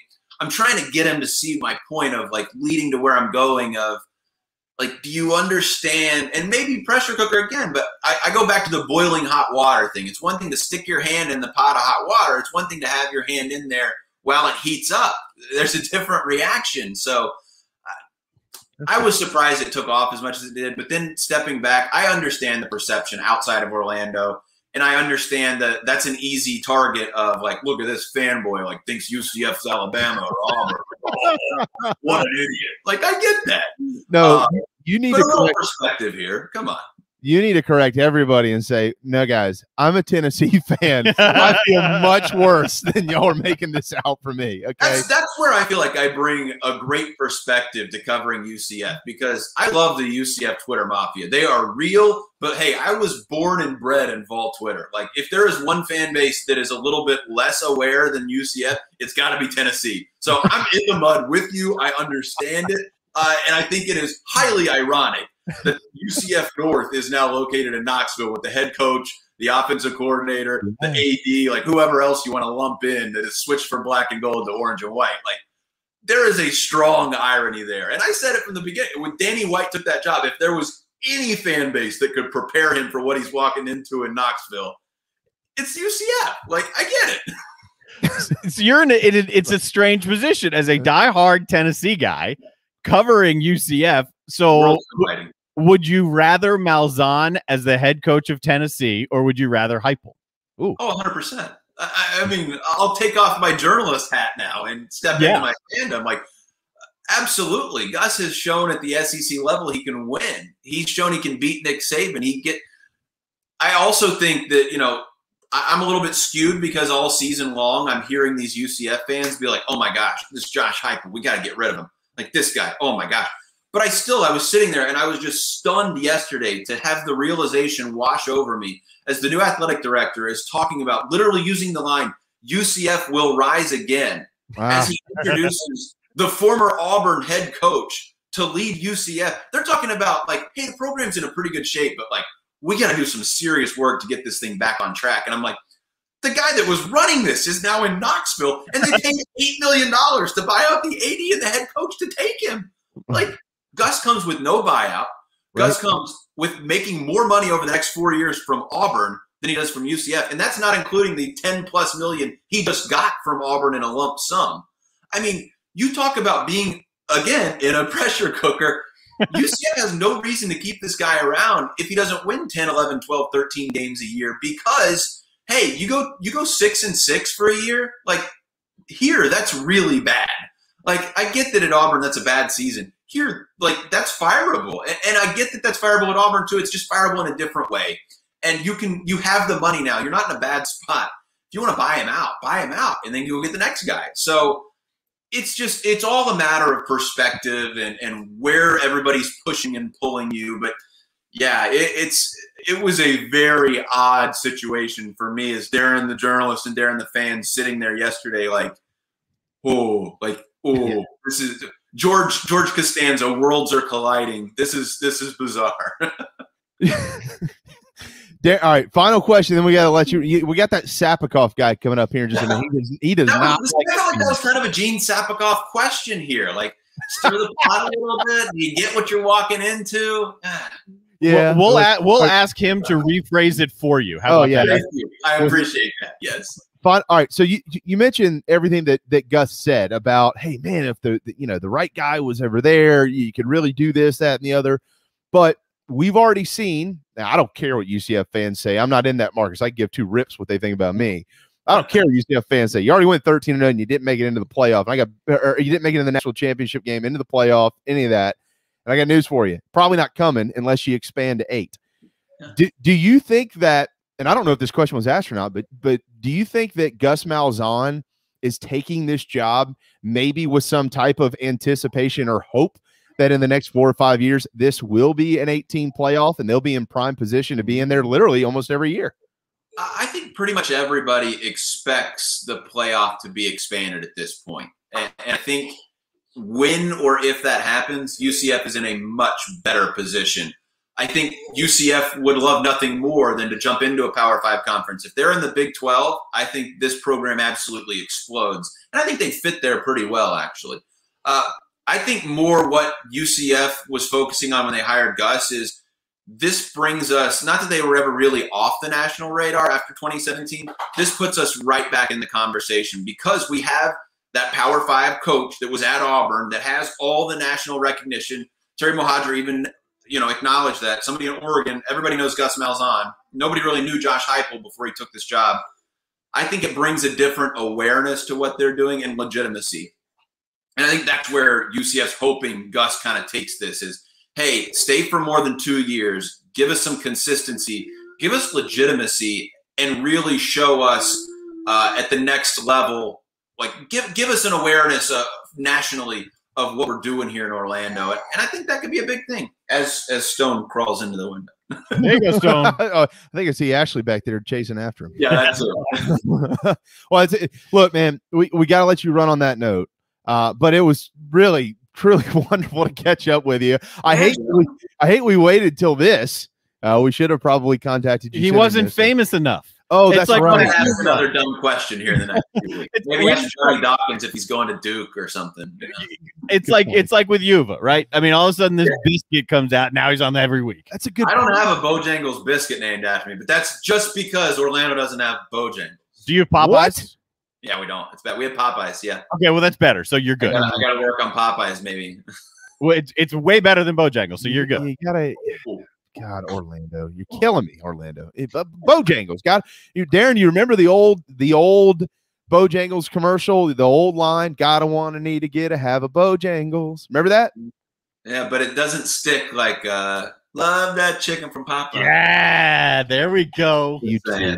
It's a Darren thing. Get a home team. Does Aaron watch you guys? Like, get a home team in Orlando. Like, dude, come on. We'll work on that. So north of Orlando.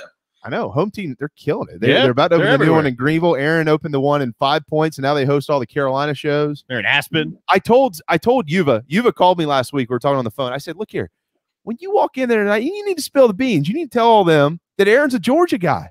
Yeah, and we need backlash on him. We demand more Carolina stuff on the walls, which he's actually done a nice job of that. I'm just picking on Aaron. Yes. Well, stay safe. I'll try.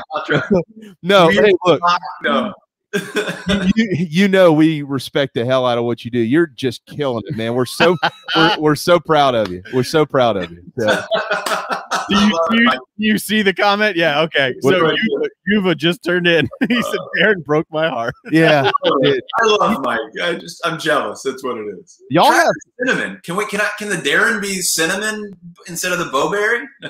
Do they have a cinnamon biscuit? They get the frosting.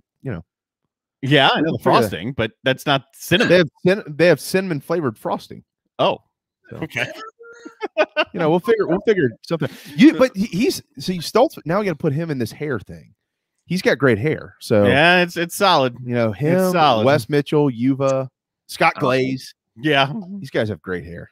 Oh, I gotta come out with you guys more. This is just complimentary. It's fun. That's why people come out here in Orlando in a few hours, and they're just gonna rip me to shreds, probably. Yeah, we like to have fun around here. I got told one time in an interview I did with that what's the Barrett Sports Media. I did an interview with them one time. They did some column, and they were like, y'all are too nice on the air. This was before this. This is when I was back. Yeah. You're too nice on the air. I was like, what? I whatever. I mean, I don't know what am I supposed to do? Just low country hospitality, man. You got terrible hair. You're not allowed back on with video. All right, Darren. Hey, give our best to Stone and to Ashley, and just we wish you the best down there. We really look forward to catching up with you again here soon. Thanks for the fun yesterday and today. It's well worth it. Glad to entertain you guys. Good catching up again. All right, brother. We'll Take care. you. There you go. Darren Stoltzfus with Wesh, Channel 2 sports director down in Orlando, Florida, where he is a national sensation. Now he is. You know what? He's going to be on Gus's good list though moving forward, because I think Gus kind of lied. He liked the question. That was good. It's an easy question to answer. Yeah. He'll be the David Cloninger of future press conferences with Gus Malzahn. He'll be the first question guy. Perfect. All right, it is time for a timeout. Before we go, I want to remind you, as we always do, about our friends at Mcfadden Pest Control. Over 40 years in the business, taking care of our homes in the Low Country. Over 40 years? Come on, man. It's over. Think about that. You've been doing one thing over 40 years. I mean, you're really good at it and people trust you. No termites, no mosquitoes, no pests. We don't have any of them. We've been using them over 3 years. McFaddenPestControl.com for more information for your next services here in the Low Country. All right, when we get back, Darren... I'll still be here. Darren will be here.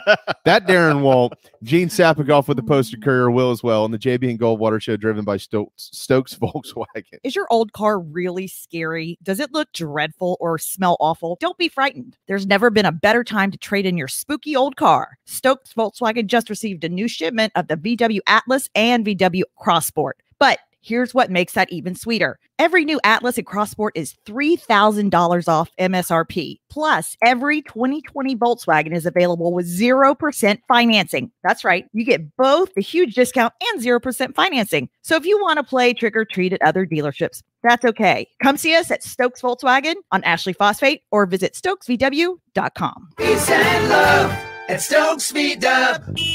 Plus tax tag includes $399.50 closing fee. Offer subject to lender approval. Expires month end. What's up, everyone? JB here. Want to tell you about my friends at Mcfadden Pest Control, as we do every day on our program. I love these guys. They've been in business over 40 years, and they treat our family like they've only been around for 4 days. Always doing their best work, trying to earn our business, although they know that they'll always have it. Heath and the guys take care of our quarterly, our mosquitoes, termite bonds, anything we can get them to do, they do it. They're the best. They're friends. Heath even often texts me and just asks to see how my family's doing. It's amazing. I can't say enough about Mcfadden Pest Control. Switch to them. You'll never have anyone else protect your home. McFaddenPestControl.com, McFaddenPestControl.com here in the Low Country. Family Bingo Night is back. All 3 Dog and Duck locations. Every Monday from 6 to 8 is the perfect time to bring the kids, have dinner, and play bingo. They've upped the prizes with retail store gift cards, gas cards, in-house cash cards, and kid-friendly gift cards like Nintendo, pizza, App Store, and more. Thanks for supporting local businesses like the Dog and Duck in Bell Hall, Park West, and on Clements Ferry Road. What's up, everybody? This is South Carolina singer-songwriter Patrick Davis, and I might live in Nashville, Tennessee now, but guess what? I can always keep up with the news back in South Carolina because I've got the JB and Goldwater Show. Thank you, JB and Darren, for being live, loud, and online. Your love lifting me higher than I've ever 1:34, final segment on this Tuesday afternoon. Finally, beautiful Tuesday afternoon in the Low Country of South Carolina, and for the most part across the state of South Carolina. We needed it. I meant to mention to Coach Kingston earlier, I sure hope Founders Park dries faster than my grass does. Oh, this is I do own lakefront property. Yeah, I own multiple lakefront properties with the one property that I own. That's right. That's how special it is. That's right. That's right. Mark announced his rotation earlier. He also announced his closer and Brett Carey. We bring in our closer, Gene Sapakoff, with the Post and Courier on a Tuesday afternoon. What's up, Gino? What a month this is. There's going to be days in February in the state of South Carolina where on the same day you could go see a college football game, college baseball game, and a college basketball game. How about that? That's a great point. That's why we bring you in around here. And you can correct guys like Darren Stoltzfus from asking nationally critical questions of Gus Malzahn. How would you have asked that question differently? Yeah, I don't know. I trust Darren. He learned from the best, Scott Iceberg. So, whatever Darren says, he knows the Orlando market. Let me just say that. That's true. I didn't have a problem with even the way he phrased it. I just listened. I understood what he meant. I mean, do you understand the criticism from national writers, big name guys, just hammering down on Stoltzfus? I'll have no criticism of Darren. No. I'm loyal to Darren. I got his back. Yeah, that's right. Because every Darren deserves loyalty. Yeah, exactly. Even ones who spell it wrong. Okay. Yeah. All right, Gene. As long as they pronounce his last name correctly when they rip him on the radio or whatever, that's fine with me. That at the end of the day, that's what it's all about. If you're going to say something bad about somebody, at least get the name right. That's been my motto for quite some time. So, all right, Gene. Hey, look, we're gonna finish lengthy with baseball here in just a second, but I do want to tell you that article you wrote on Shane Beamer and his mom was awesome, and I know it's gotten a lot of traction across the internet. I've seen it in some message boards. You don't generally see good things in message boards, but this one was good.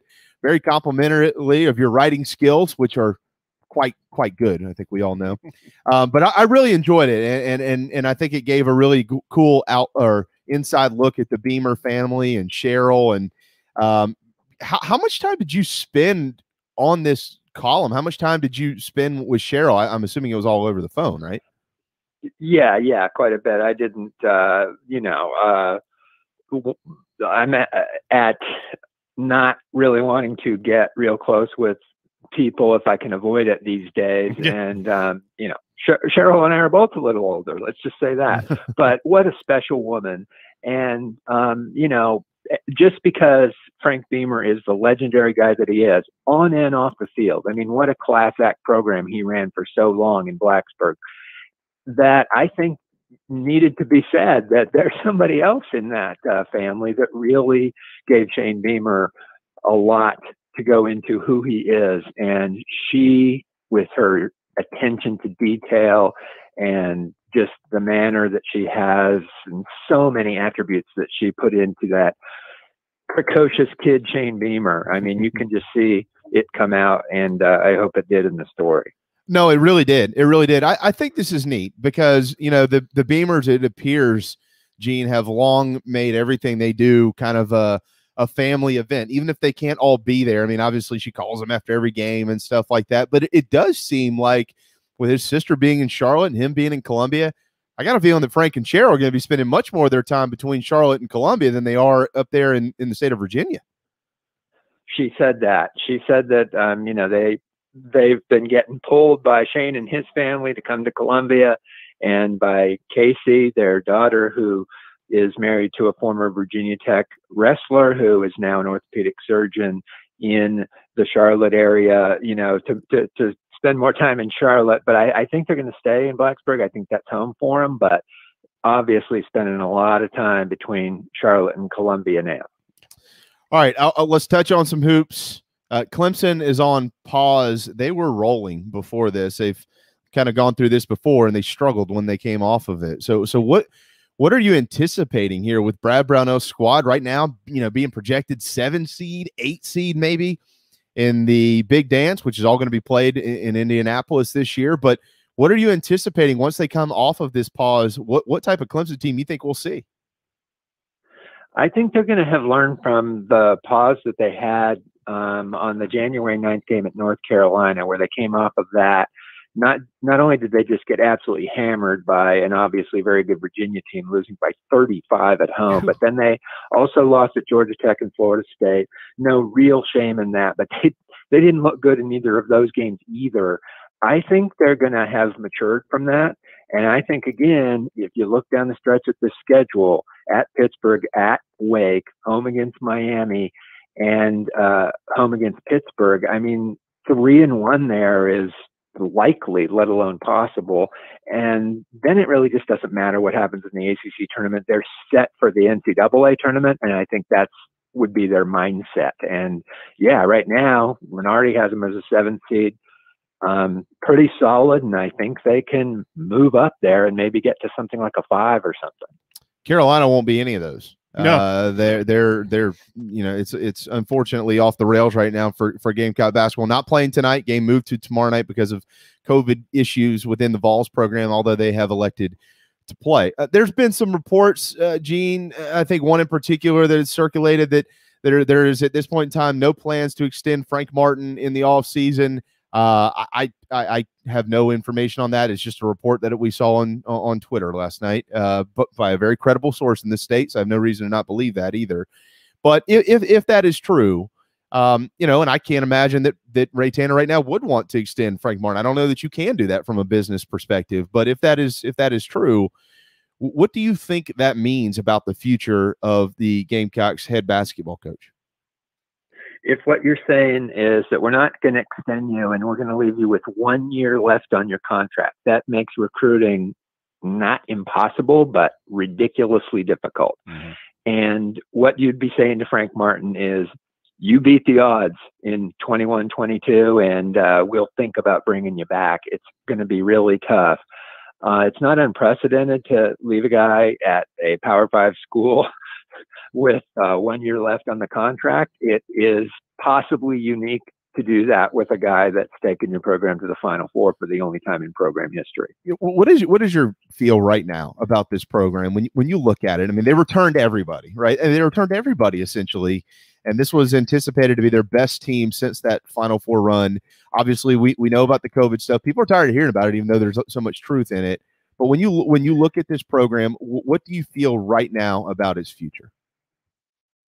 Yeah, it doesn't look good. I would say that it's, if I'm a betting man, wow, it's right at about 50-50.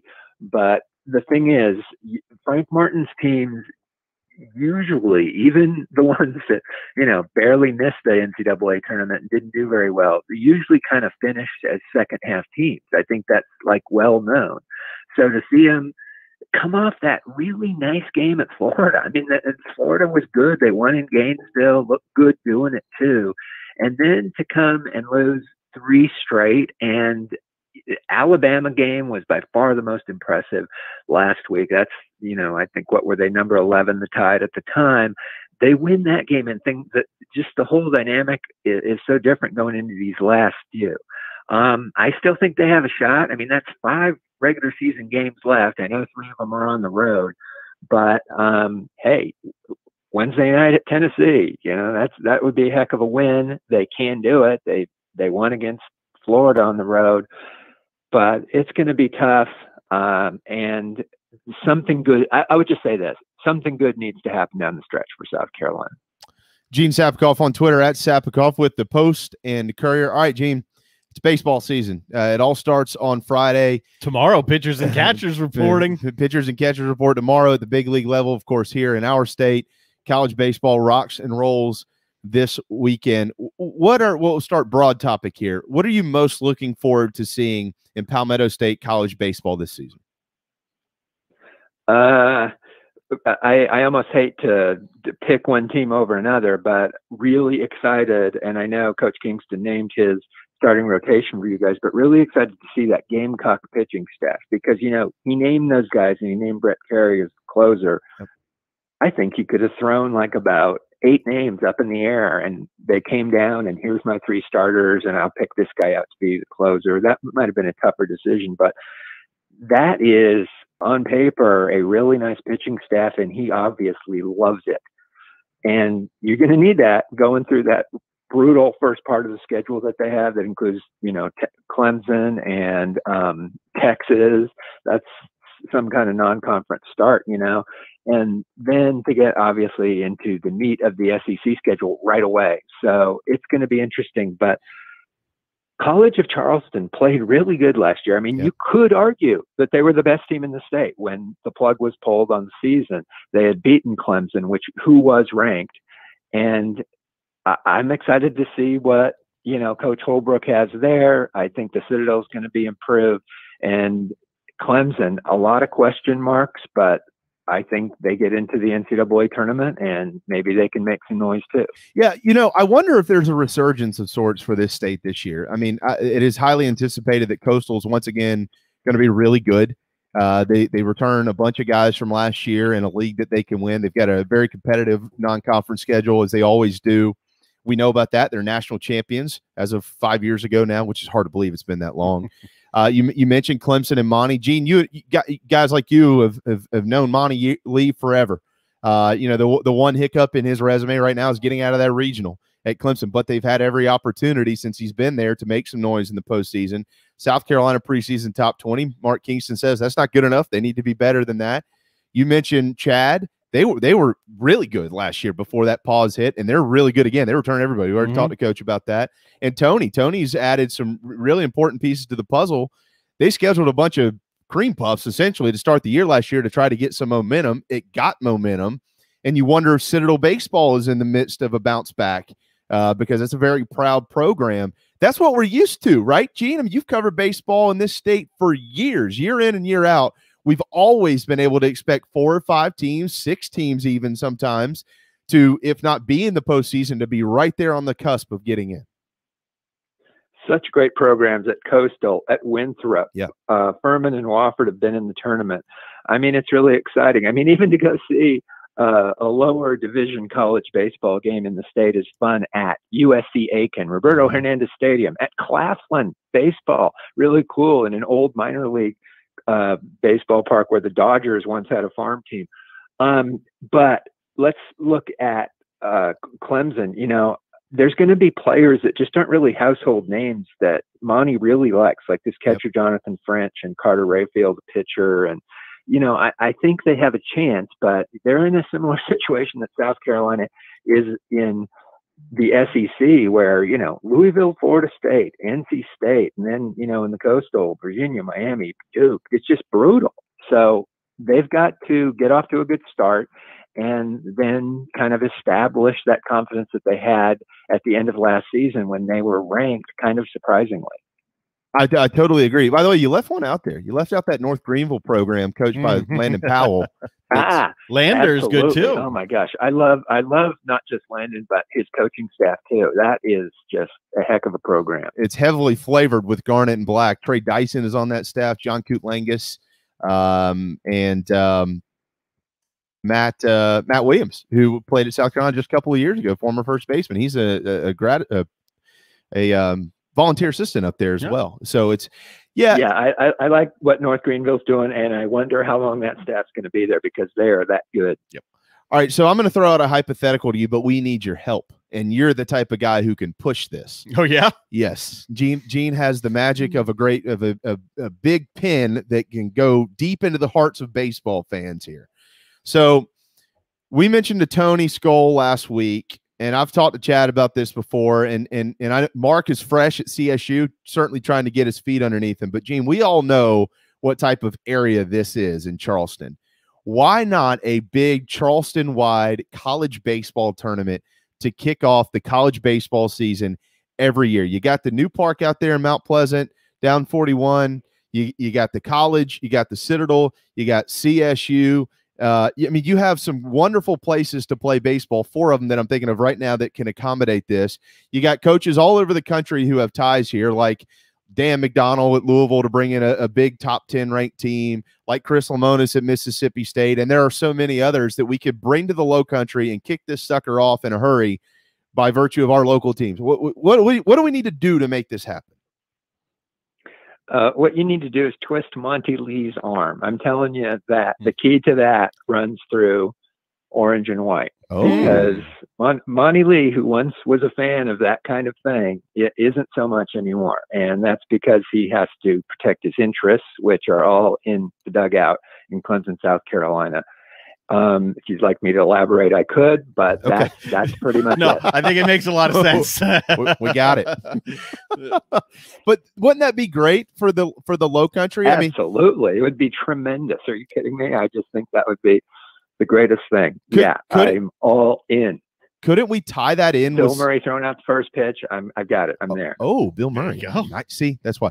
Couldn't we tie that in with some of the elite programs as well in the lower state in high school and have them play a couple of games as part of this?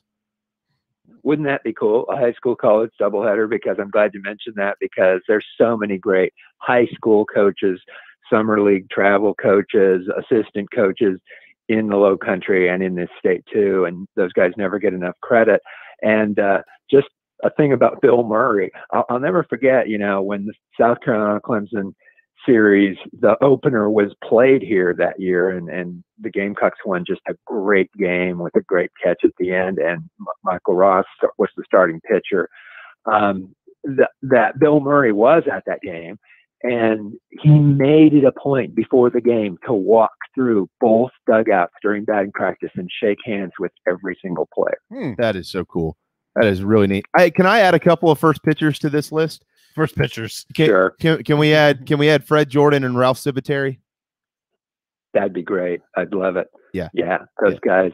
Wow. They built this city in baseball. They really did a lot. I know, the great Childport and, heck, they've got something named after him at the ballpark, Childport and stuff. But what Fred Jordan did at the Citadel, it's going to be a long time before anyone duplicates that number of NCAA tournament trips. Oh yeah, a short time. I hope you're wrong.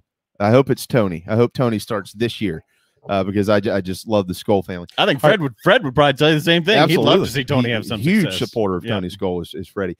All right, let me get one more in because I really want to have this conversation with you all. I asked this question once earlier today to John Whittle, but I want to ask it to you, right down the middle here. Clemson and South Carolina's baseball series comes up in a couple of weeks, Gene. We all know what lies on this series year in and year out. It's one of the top 2 or 3 best series in college baseball every single season from a baseball perspective. From a fan's perspective, I'm going to ask this on the side of South Carolina versus on the side of Clemson here. Clemson has a football program that's in the playoff every year. They have a basketball program that just went to the Sweet 16 not too long ago. Guess what? They're going to be in the tournament again this year as the way things stand right now. Monty Lee has had a lot of success against Carolina baseball since he's taken over. Overall, Clemson's won 5 of the last 6 series in this series itself. Carolina, the side of the fans, struggling in football, struggling in basketball, want everybody fired when things don't go well. It's been a negative mentality. They've lost to Clemson in basically everything over the last few years. How much pressure is on the 35 guys for Carolina baseball, the entire athletics department? I'm talking about the failures of the men's basketball program, the failures of the football program are going to be on the backs of the Garnet and Black guys in this series to basically save the down in the dumps mentality of the fan base when they play the Tigers in 2 weekends. I was thinking that same thing just about a few days ago when I really started going over some schedules and rosters and things. It shouldn't be that way, but for about a week, there's a few days going in, the 3 days of the series, and a few days coming out. I think you're exactly right. There is an unusual amount of pressure on the Gamecock guys, and they just shouldn't have to carry the burden of football and basketball and anything else on the backs of their baseball uniforms, but sometimes that's the way it is. And hey, just like Chad Holbrook used to say, and just like Mark Kingston does say, we welcome the attention that comes with great expectation. And so I think that's overall a good problem to have. All right, I'm going to get you on the record right now. We'll rehash this in June and see if you're right. How many teams from South Carolina will make it into the postseason in college baseball? Wow. I'll go 3.5 over under. I really like Clemson and South Carolina.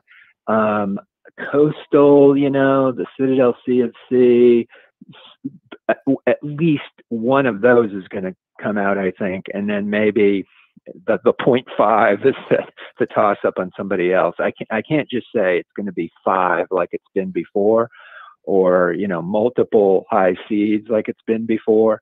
But yeah, I'll go 3.5. What about you? Well, I'm over that. I'm going with 4. I think 4. I think 4.5 could be a decent number. If we want to wrap Winthrop in, and I'm not sure what Winthrop has this year, just typically a good program. But Absolutely. there, you said, right? Carolina, Clemson, Coastal is obviously going to, they always do every year, compete to be there.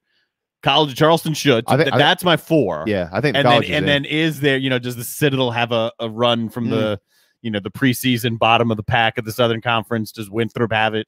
So I go 4.5, but I don't know if I'd go over or under it. Yeah. Yeah, I love this Durham regional that Baseball America has set up. Number 1, Duke. Number 2, South Carolina. Number 3, Coastal. Number 4, Winthrop. That would be fun. I would really like to see that. That would be at Durham. Well, no, I was going to say that Durham Bulls ballpark. It'd be at Duke, but still, that'd be a blast. Yeah. Not happening. You just don't want it to happen, or no, it's not happening? That won't. It just won't. It never happens that way. No. Yeah, no, I know. No, but that does speak well for the overall sort of expectation for South Carolina baseball, the Palmetto State that is, and it's going to be fun. And then of course, I don't hate to bring this up, but we need to get as many games in as possible too during a pandemic, and hopefully, the vaccinations and things come along before we get to June. Absolutely. The college, just to support my pick on the college, they have 8 games to start the year, a couple of 3-game series with North Carolina A&T and USC Upstate, Georgia Southern, and Jacksonville. It's the third weekend is where they'll make their mark when Alabama comes to Patriots Point. I'm calling it right now. It's going to be a series win for the Cougs. That'd be a big series win. You good with that, Gene? That's going to be fun. I mean, that's just something that you really look forward to if you're a College of Charleston fan, or just a fan in the Low Country who likes to see really good college baseball. And you like to see Clemson and South Carolina at Patriots Point as much as possible.